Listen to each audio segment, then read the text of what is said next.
ఈరోజు మన ప్రాంతానికి మన ముఖ్యమంత్రి గారు ఇక్కడికి విచ్చేస్తున్నారు. దేనికి వచ్చారు? వెలుగొండ ప్రాజెక్ట్. వెలుగొండ ప్రాజెక్ట్ కావాలన్న వాళ్ళందరూ పెద్దగా కేకలేండి. నిజమేనా? మరి జాతికి అంకితమైందని చెప్పి ఆ రోజు పెద్ద పెద్ద యాడ్లు వేసుకొని ఎవరైతే అరుస్తారో వాళ్ళందరినీ మార్కాపురం పోలీస్ స్టేషన్లో అరెస్ట్ చేసిన ఆ ముఖ్యమంత్రిని ఏమనాలి?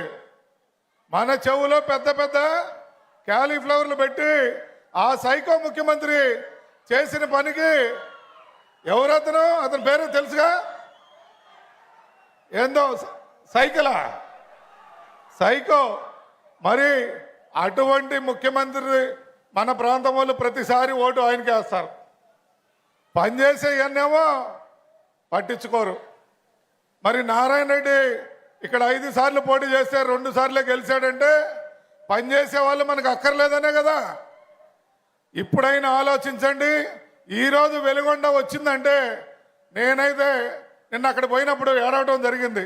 దేనికంటే ఇది నిజమేనా అని.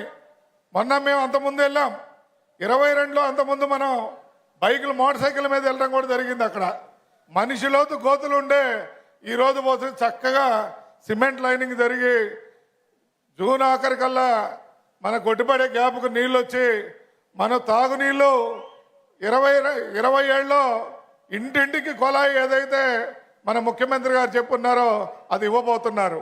మరి అదేవిధంగా గతంలో ఉన్న ముఖ్యమంత్రి 28,000 కోట్ల రూపాయలు మన ఆంధ్ర రాష్ట్రానికి ఇస్తే కేంద్రం 26,000 మళ్ళీ తిరిగి వెనక్కి ఇచ్చాడు. అది మన ఆ మహానాయకుడి లక్ష్యం. కానీ మన ముఖ్యమంత్రి గారు 2 సంవత్సరాలు టైం ఇవ్వండి అని చెప్పి తిరిగి కేంద్రంతో కొట్లాడి ఆ డబ్బులు తీసుకొచ్చి ఈరోజు మనం ఇక్కడ జలజీవన్ మిషన్ ద్వారా మన ప్రతి ఇంటింటి కొలాయి ఇచ్చుకుంటే పరిస్థితుంది. దానికి నీళ్లు వెలుగొండ నుంచి రావాలి. మరి మార్కాపురం జిల్లా ఇచ్చారు. మా కనిగిరి ప్రాంతానికైతే త్రిబుల్ శాంక్షన్ చేశారు. రైలు వచ్చిందా లేదా? కనిగిరి వాళ్ళు అరవటంలా, ఏది వినపట్టంలా, అరవటంలా. ఎవరి వల్ల వచ్చింది? గత 5 సంవత్సరాలు నిర్లక్ష్యానికి గురయ్యి కనీసం పట్టించుకోకపోతే సార్ దగ్గరికి వెళ్ళి మనం అడిగిన వెంటనే ఆ డబ్బులు ఇస్తే ఆ కాంట్రాక్టర్ పనిచేసి ఈరోజు చక్కటి రైల్వే స్టేషన్ వచ్చింది సార్.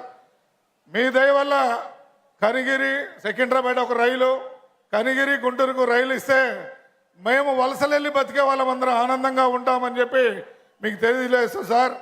మా కోరికలు 5 ఉన్నాయి సార్ కనిగిరి వాళ్ళకి. త్రిబుల్ ఆల్రెడీ రేపు బడ్జెట్ తర్వాత లోకేష్ బాబు గారు మాకు చెప్పారు, రేపు బడ్జెట్ తర్వాత మీరు ఇచ్చిన ప్లేస్ని క్యాన్సిల్ చేసి అప్పుడు బడ్జెట్ని రద్దుపరిచి ఆ ప్రభుత్వంలో మాకు 0 చూపించిన ఆ ప్రభుత్వం కాకుండా మొన్న నారా లోకేష్ బాబు గారు మా మంత్రివర్యులు అడిగితే రేపు బడ్జెట్ శాంక్షన్లో తప్పకుండా త్రిబుల్ డబ్బులు ఇస్తామని చెప్పారు సార్. ఆల్రెడీ రైలు ఇచ్చున్నారు. సాగర్ మాకు ఇంటింటి కొలాయి శాంక్షన్ టెండర్లు అయిపోయినాయి. మరి వెలుగొండ కూడా మేమందరం పాదాభివందనం సార్.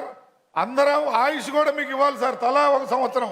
ఎందుకంటే మీలాంటి ముఖ్యమంత్రి ఉంటేనే ఈ చిన్న రాష్ట్రం బాగుపడుతుందని తెలియజేస్తూ ఈ అవకాశం ఇచ్చినందుకు ధన్యవాదాలు చెప్తూ సెలవు తీసుకున్నా. జై హింద్, జై తెలుగుదేశం. ధన్యవాదాలండి. తర్వాత గిద్దలూరు శాసనసభ్యులు శ్రీ ముత్తుమూల అశోక్ రెడ్డి గారిని మాట్లాడవలసిందిగా కోరుతున్నాం.